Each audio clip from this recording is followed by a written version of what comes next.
And welcome back, everyone, to the Monarchs Tribunal. Back on today, returning for the second time, a fellow of the monastery, Xanatrix of Zendari Enterprises. Did I mix that up again? You did. This is the second time. I'm nothing if CEO not of consistent. Zendari Enterprises. CEO of Zendari Enterprises. Chaos Incarnate. The bane of the monk's fucking existence. Xanatrix Zendari. Nice to see you again, everybody. Now, last time we were on somewhat different sides regarding David Cage. You tried to steelman a position you knew couldn't be steelmanned. You tried. You did your damnedest. When the source material you have to work with is shit, you only can make slightly stronger shit. I think I did the best job you possibly could of defending David Cage. Yes. For what little that's worth. I commend you for making the attempt. I still think it was a bad choice on your part. But today we're going to be talking about something I think we both quite enjoyed. Bartender, the Glass of God. Yes. Fantastic anime. The manga's really good as well. Yeah. And while some people will be like, well, is this just a rehash of the 2009 Bartender? While their source materials are the same, it's not the same intent because before the manga wasn't finished. Now it is, and so the story has a lot more completion to it that allows the anime to draw from the source material. Whereas I'm coming into this, I had no idea about the original anime or manga, so I saw this completely fresh. It's a fantastic experience for anybody, whether they've seen the old stuff or not. Yeah. Now, I'll say just to start, the first thing that hooked me, that opening song is fantastic. It's a really nice opening song because of the fact that it isn't, like, bombastic, but it accentuates the visuals. Like, that opening sequence in its entirety. It's art. It is straight up just this artistic representation of the show in full. And, honestly, for anyone who's a snobby drinker like I am, seeing all the nice high-name, especially the scotches, on display with the actual brand names, because apparently they got the rights to do that. Remember, in Japan, image rights are hard to get a hold of. It was just fun to see. I'm like, I know these drinks they're talking about. I know the drinks they're making in the opening, and it's just fun to see how different each bartender was in the opening. It's been a while since I've seen an opening that just fits the show quite this perfectly. It's clear that it was the whole thing, opening or otherwise, was made entirely with the love of the series in the mind. I would call it the opposite of the opening of The Big O, which I still don't know why that was the opening for that anime. Cast in the name of God, ye not guilty, that's why. It's one of my favorite bits of just random dialogue that only half makes sense. But it still sounds cool. I mean, it makes perfect sense if you think of it in bombastic, poorly translated Latin. It means a judgment cast in the name of God, you are not found guilty. But yes, for those unaware of Bartender, since I don't think it's an anime that's really gotten like a lot of buzz behind it, I think it should, but for those who don't know what this is, the whole series is basically two people trying to convince this one bartender to join their hotel bar so they can open it up. That's the kind of core idea behind the story. Saying that that's the core idea behind the story is so misleading as to be nearly wrong. Okay. But that's like just the narrative hook. That is the overarching conflict. Yeah. Let's call it that. Yeah. That is the overarching conflict. A hospitality HR team from a very big hotel is trying to recruit a bartender to open one of the bars on their hotel, specifically the lounge bar. Yes. I mean, it is technically a lounge bar, but it has it's behind its own closed door. It's meant to be a very sophisticated lounge bar. Yeah. Now, the story basically goes from episode to episode. You got the bartender effectively helping different peoples with their troubles as they come into his bar. That kind of becomes the episode by episode narrative driving everything. Again, a little on the simplistic side to describe it that way, but I think it's an accurate enough description. It's very simplistic as a Yeah. description. I think it's actually a very simple show and premise. It's a simple show in okay. Yeah. So the way I say this is a very simple show in premise that intersects in extremely complicated ways. Yes, the overarching conflict ultimately is hotel HR trying to recruit bartender for fancy lounge bar. So undetailed and vague as to be nearly wrong. Bartender they are trying to recruit is mystical guru that helps people in his bar. Now we're getting a little bit more specific Yeah. and a little bit more correct in certain ways. But if we get down to the real core, I don't even think the fact that the character is a bartender or that it takes place in a bar is anything more than secondary to the primary core of things. Like you'd still need it. You'd still need to be a bartender and you'd still need to be using the setting of a bar. Like that's not just set dressing and you can do away with it. But it's not the primary core. To me, the primary core is dialogue. Dialogue of healing. Whatever that healing may be, Yeah. however that takes place, whatever that dialogue is, whether it's literal dialogue between characters or the dialogue of a bartender making the perfect drink for that person at that perfect time.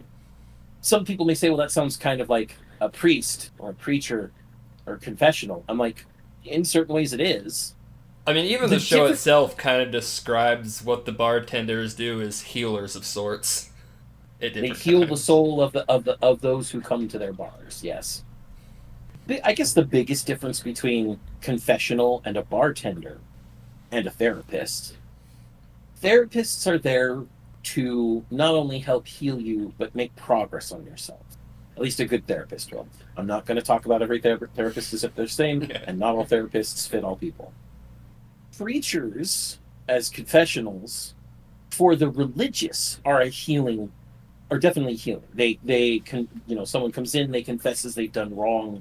They're looking for someone to hear their wrongs, to understand that the person knows they've done wrong, and to go, yeah, God forgives you.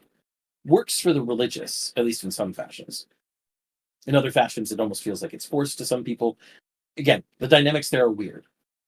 Bartenders will not openly judge you. You're a patron in their bar.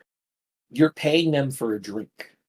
But the idea in bartender, especially considering how Japan has taken the bar life and from the West and changed it so much, like it's still the same aesthetically. Like you get a lot of really cool old timey wood panel bars, you get music bars, you get disco bars, you get all that fun stuff. But the idea behind hospitality in the Japanese service industry is extremely different compared to in the West. And especially this old idea of the person is there to help heal the soul of the consumer, of the patron, isn't just to bars. It does go back to ryokans and izakaya, which are a type of are types of inns or restaurants where there is a bar attached usually. Of course, this being an anime, it kind of mythologizes that service mentality to the 11th degree, but it's an anime. That's actually one of the things I really like is how it romanticizes the idea of a bartender. Like, you'll see this done in all kinds of other shows in anime. Like, I forget what it was called. They did it with Jewelers a while back. The last case of Richard the Jeweler, which was basically just Sherlock Holmes jeweler style. Sure, it's been a while, and I didn't quite like it, but I like the idea of the romanticization of it. Hosexual Richard Shi no Nazo Kante, the mystery appraisals of Mr. Richard the Jeweler. Yeah, I'm pretty sure that's accurate. I don't think there's too many animes about jewelers. This is an anime about a jeweler who solves mysteries through jewels. Yes, that is another romanticization of something that is comparatively rather mundane. Yes. I mean, now I hear everybody screaming in the background. Jewels aren't mundane. Yes, they are. You can create them all in laboratories for much less effort than digging them from the earth. And yet we still place way too much fucking importance in pulling them from the earth. So much so that the diamond industry made it illegal to call anything that wasn't dug from the earth a diamond. Anything made in a laboratory has to be called something else. And before anyone says cubic zirconia, no, cubic zirconium and diamonds are not the same mineral, so you're wrong. Shut the fuck up. Because I think bartender, though, it just even the idea of that profession, it's a lot easier to romanticize to more people. Because I think to some degree, everyone understands why someone would want to drink in a hard time. That's one thing. But bartenders, or at least tavern owners, inn owners, etc., it has to do with a place that's full of people in high volumes. It's always been a part of cultural mythos the worldwide. The bartender or the tavern owner or etc. is someone who hears everything, and thus there's always been a small amount of romanticization of them having a lot of knowledge they just never release. You see it in tons of fantasy books. You see it in, well, Bartender. You see it everywhere. I mean, it even comes to the point that it's in action movies.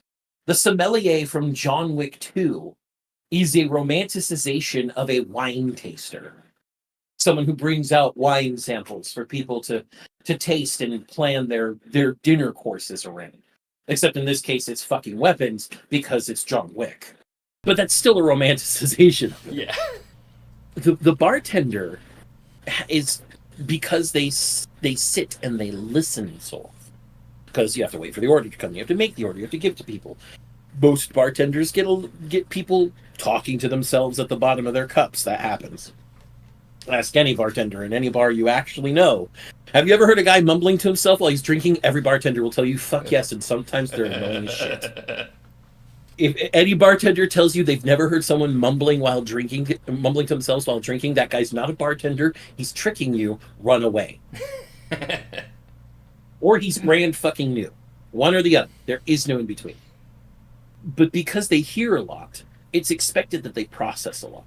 And I think that this is taken to 11 with Rio, because he starts processing people before they speak. He starts processing what might be wrong with them, or what troubles they might be having, or just how bad their day may have generally gone, based on small observations. And I'll be honest, detailed observation like that is something that you can do. You just have to train for it. Anyone can do it. Whether they're good at it or not is a different issue. I think Bartender does a good job at making what he does believable. I think it would have been very easy to go a little overboard with it, to where you're just kind of watching and calling bullshit. That's the tightrope that you have to walk when writing a smart character, or at least a character smarter than average. There's a meme, an old meme about, I think it was from Tumblr, but it's a meme regarding how a smart person is written smartly versus how a stupid person writes a smart person. It compares how Arthur Conan Doyle wrote Sherlock Holmes versus how the writers of the BBC series wrote Bandersnatch Cumberbund's version of of Sherlock Holmes. Well, they didn't actually compare it to Sherlock as written by Conan Doyle. Let me rephrase. Let me correct myself, because I did find the meme. They compare Sherlock Holmes from the BBC series to Anton Chigurh from No Country for Old Men. And the comparison is, in No Country for Old Men, there's a scene where Anton Chigurh, knowing he has to kill some people at a hotel, he books the room next door to theirs, examines their room by breaking into it, finding which parts of the wall don't have studs in the way and such, where a light switch might be, what sort of cover there is in the room, so that he can know what the best time to start shooting through the wall is when they all get in there. That is a smart person written smartly. That is something that somebody who is smart would do to determine what the best course of action is. They then write this over the top, highly. I mean, this is hyperbole for point of effect. From this Yeah, doesn't even I've have the seen that actual. meme. It's like, what, 2 paragraphs long of nonsense? Yeah, I'll just read it out loud.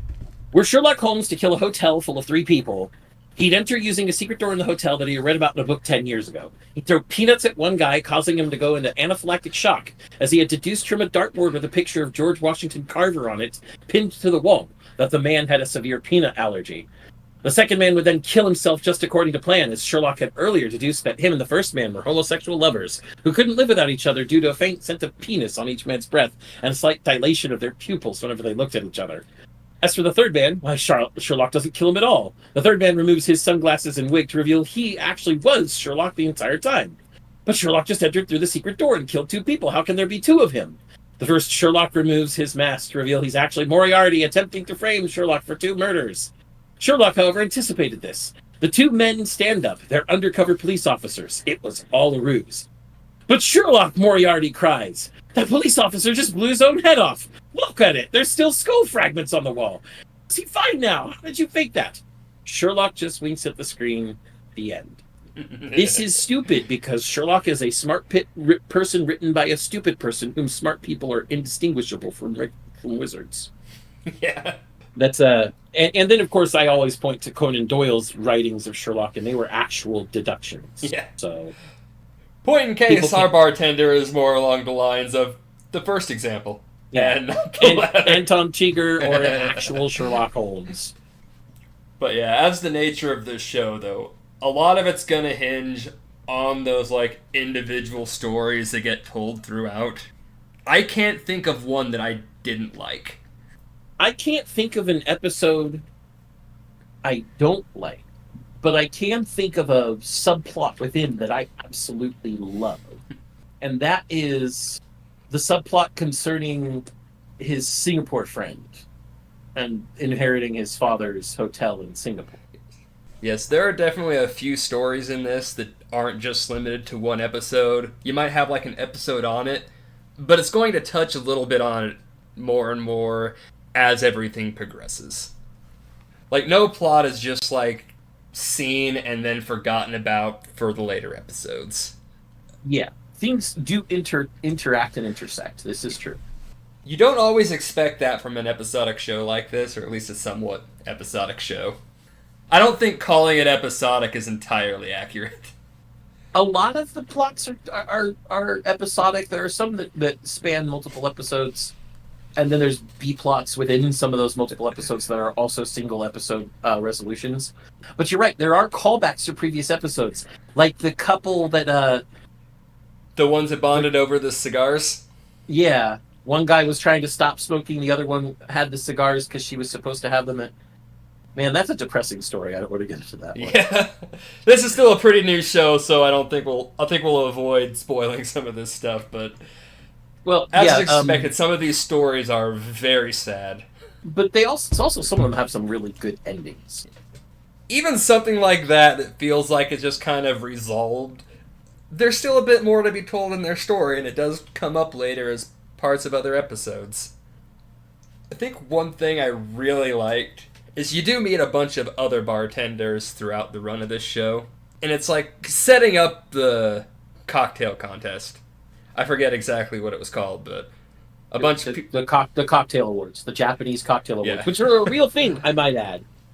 But yeah, so all these different bartenders you just see are effectively going to join this competition, create a signature cocktail.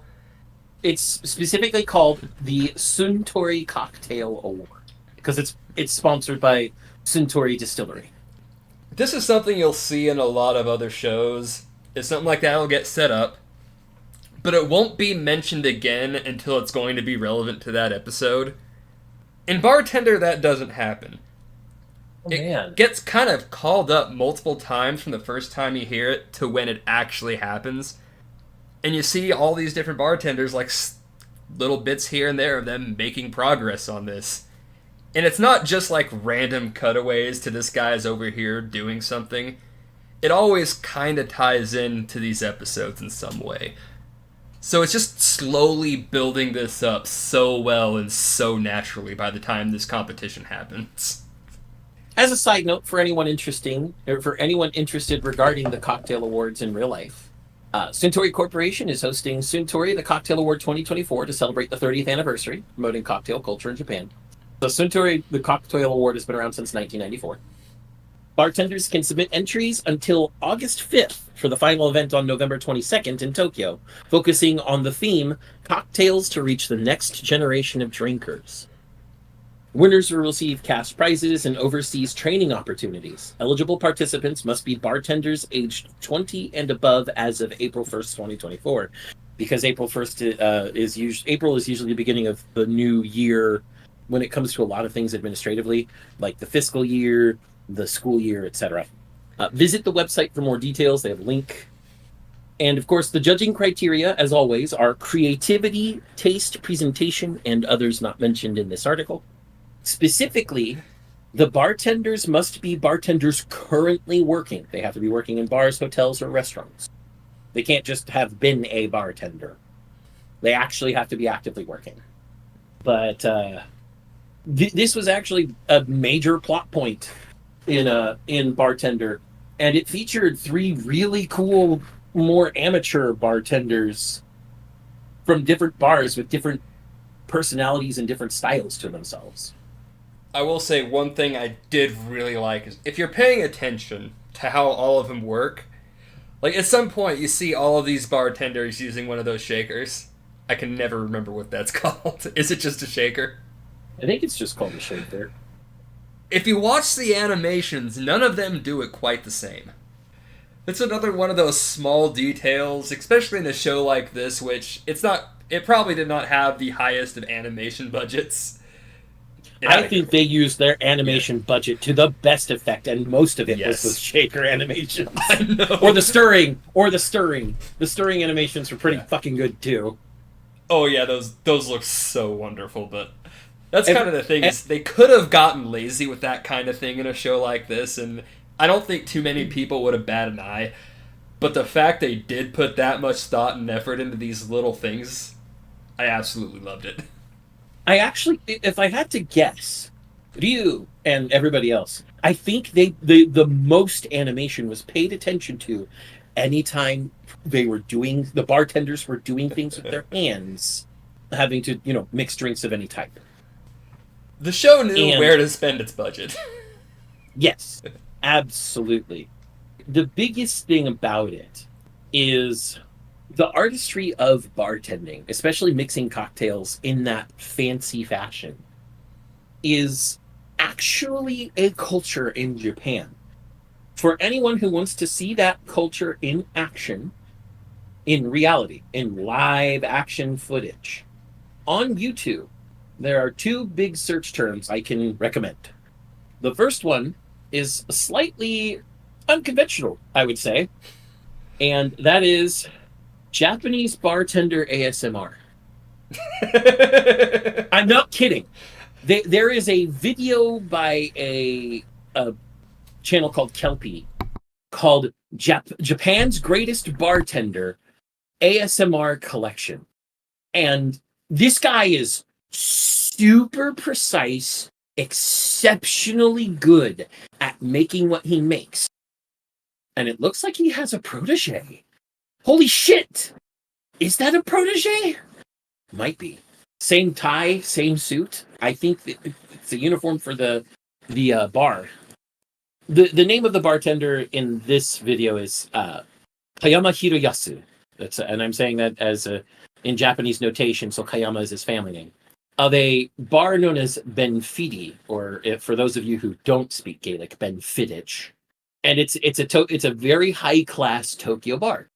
But then the other one you might be able to look at is Samurai Bartender. And there's a lot of shorts of this guy on YouTube, like all over. Him looking like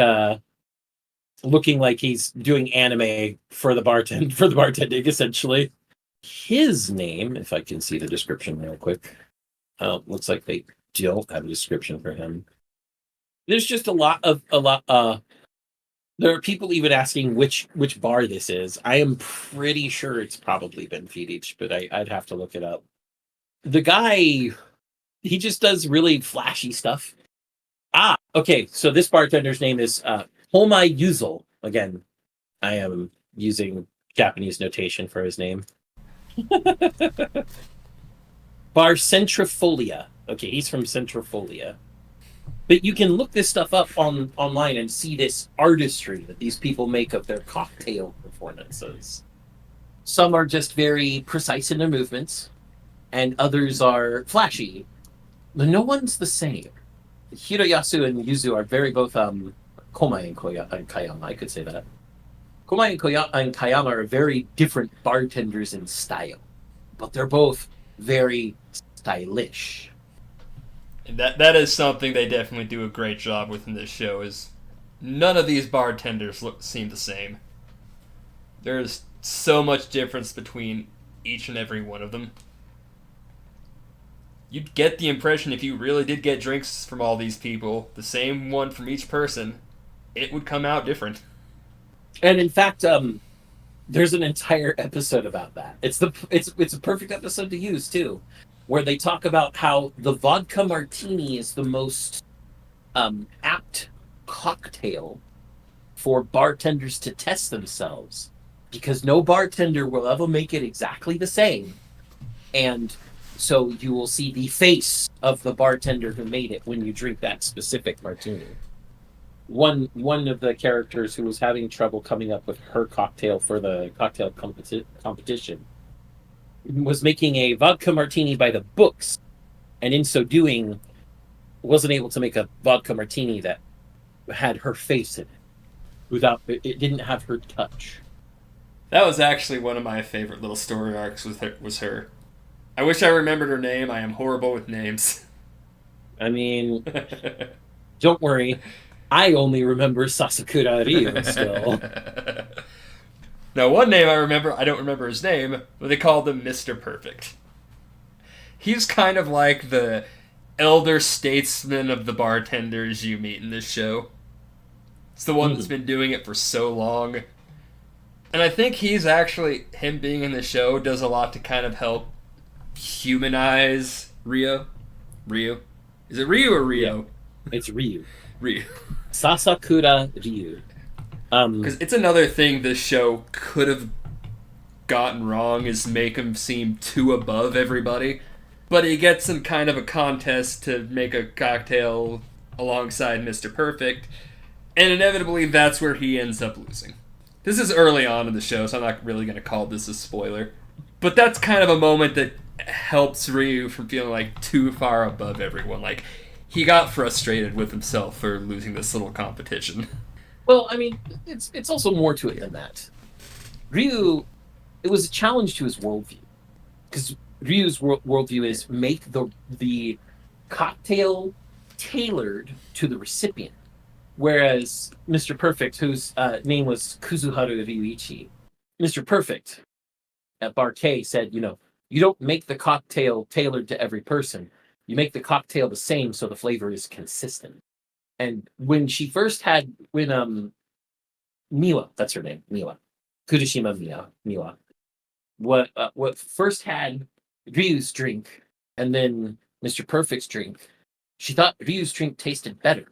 And then just a couple minutes later, Mr. Perfect's like, try his again. And she tries it again, and it tastes different. And it's like, it's because its temperature was colder than the ambient room, and it warmed up. Oh yeah, that's definitely a lot going on in that one scene. Or that one little conflict between the two. That's kind of a running theme through the show. Like, it's never just one thing in any of these episodes. Yeah, there's always a hidden undercurrent in almost everything. Yeah. That said, when it comes to talking bartender, it's weird because I usually have some kind of an issue I can come up with, but I can't think of any actual problem I've had with this show through the entire 12-episode run. Like, it is very close to being just perfect in everything it's trying to do. It's hard to come across a show that manages to do something like that. Like, even a lot of my favorite shows out there that I would say I do still enjoy a lot more than Bartender, which again, I do love this show. It's not too hard to kind of sit down and think and pick out some flaws if you really wanted to. There's no such thing Yeah. as a perfect, Yes. and you know, Oh, definitely, but I think this show is kind of getting close to that, though, because I can't really think of a flaw with it off the top of my head. there were a few animation gaffes. Okay. Not in bartending scenes, though. Obviously, it was actually like some of the walking scenes when they're outside doing stuff. And I think another one is that the soundtrack is a little too understated. Like, I understand you're going for the relaxing lounge bar feeling, but other than when we're in Barkaze, the music bar, other than the music bar we actually go to, most of the background tracks are very understated to the point you almost forget they're there, and that's not good. You want them to be, if you're going for something relaxing, you want it to enhance the scene and not crash the scene, but you still want it to be somewhat memorable, or at least somewhat within awareness the entire time the scene is going. And when it becomes to the point where you can kind of forget it, it's not the best. I feel that was a little bit of a disservice, but Yeah, about the only track I really remember is that opening. and that's the sad part. Yeah, there's the flaw in the show. Underwhelming soundtrack. Which is a shame because I think Yeah. with soundtrack it'd be a masterpiece.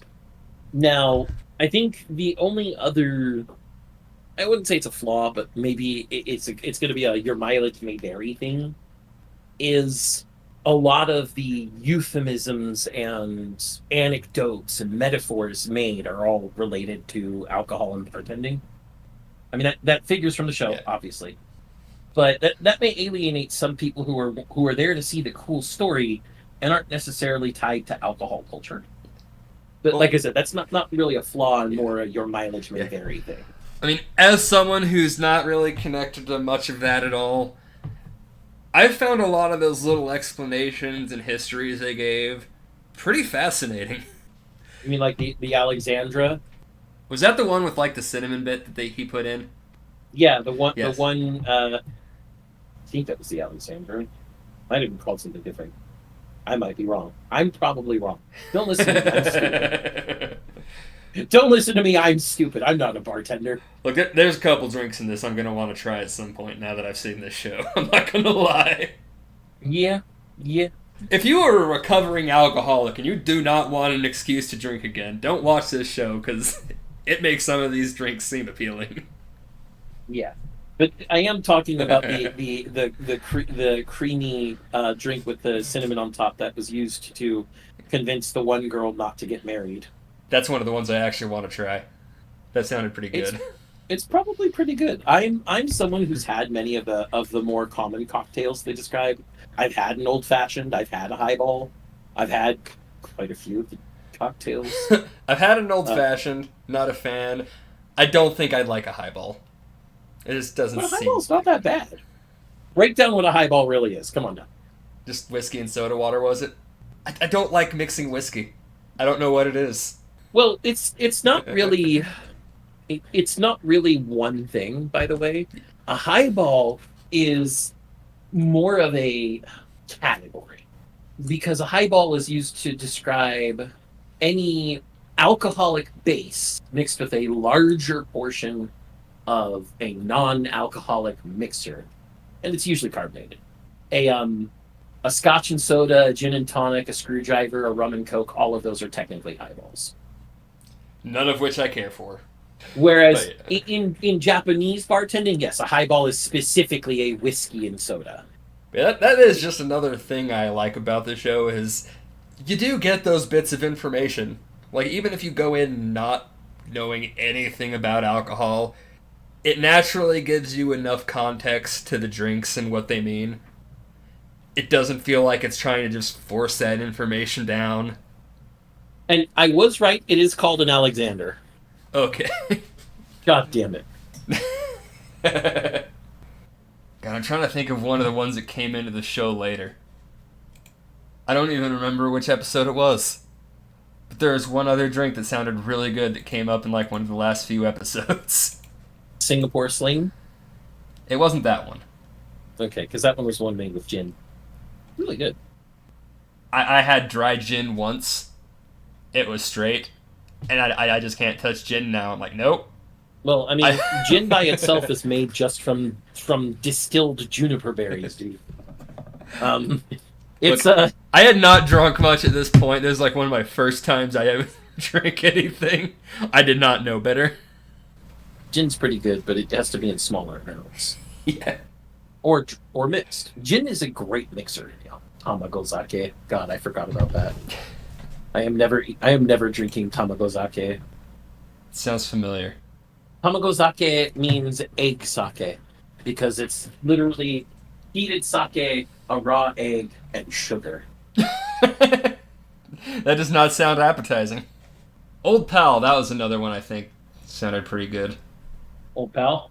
Dry vermouth. Vermouth. Rye whiskey in Campari. Yep, that's some pretty good stuff.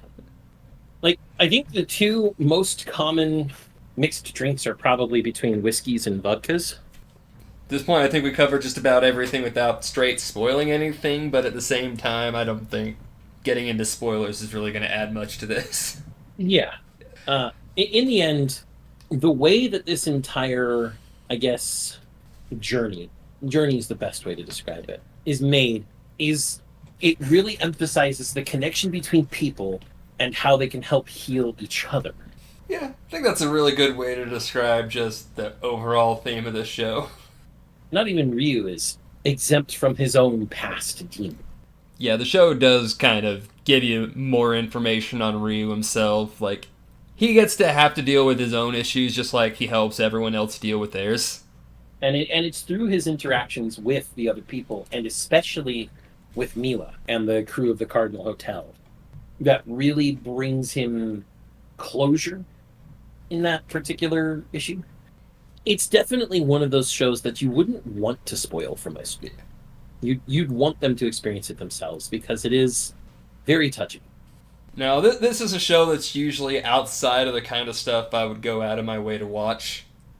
But something about the premise of The Bartender just grabbed me. Yep. So I gave it a shot, and it's probably going to end up being one of my favorite shows from this year. Makes sense. Whereas I'm somebody who insanely watches anywhere from 18 to 25 anime a season, and just grabs whatever looks interesting. So, for example, current season, we have some continuations from last season, like the Blind Reincarnation and Demon High School Misfit. We also have the second half of the Nier Automata anime starting up. Or the show about a girl who is going to be a one-woman harem for a boy who wants a harem because she likes him. So she acts as different personalities around all the time. Or the show that is a better Suicide Squad than what can actually be made by the U.S. Yes, Isekai Suicide Squad is fantastic. You should all watch it. Or, personally, my favorite, the show about the deer. And everybody should know what the show about the deer is. I stopped the brain rot's been around. Anything on that as soon as I saw that one gif of her just like walking through the door. It was so ridiculous. I'm like, yep, I'm watching this. I'm looking up nothing else. I would at least recommend listening to a full version of the opening song, because that's not going to spoil you on anything. It's just going to make you have more brain rot. So go for it. But I watch things all over the wide gamut. I watched horror anime. I'm watching an anime about a guy who gets isekai'd only to adopt the kids that are the water god because the water god is apparently too much of a deadbeat to take care of them himself. I don't know why the water god had to abandon them yet. I'm just going to assume he's a deadbeat and leave it at that, because Poseidon was a fucking deadbeat in Greek culture. But Bartender is definitely... I mean, they can be. That's true. Except in Japan. Water gods in Japan are surprisingly very nice, but that's also probably because they're a ocean-locked island nation. My money's on their water gods aren't nice, but they're an ocean-locked nation. Are you going to talk shit on the water gods? Actually, most of their water gods are portrayed fairly nicely. I mean, Exactly. Are all of them they? get angry, but that happens. Exactly. Are you going to portray your angry gods as anything other than good if you're the I water mean, country? they portray their primary water god as a giant fucking dragon. You're going to be saying nice things about the guy with the gun pointed to your head. It's something like that. But But I guess yes. the point of all this is to say that I watch a grand spectrum of anime, and Bartender fell well within that spectrum, and was something that gripped me way more than I thought it should have. Especially considering I wasn't so impressed with the 2009 outing, and I hadn't read the whole manga yet. But all in all, I very much recommend Bartender to anybody who just wants to have a feel good anime, even if there are sad parts. The anime in the end tries to make you feel good about life. That's always a good thing. Yeah, you can have all kinds of sad, depressing stuff in a show and still come out feeling good and happy if that's what the show wanted to do. And it's good at it. The show is definitely good at it. Mm-hmm. Yeah, I'm right there with you. I'd recommend this to anyone who thinks the idea of just the bartender dispensing wisdom and hearing all these different people's stories at all interesting. I think you're going to have a good time with this show. Like, if you hear that premise and go, like, yeah, I wouldn't care, you're probably going to be right. So if it's at Mm-hmm. all interesting sounding to you, check it out. So with all that said, I think this is a good place to wrap up the episode. You can catch me and Zan doing various stuff with the monk over at the monastery.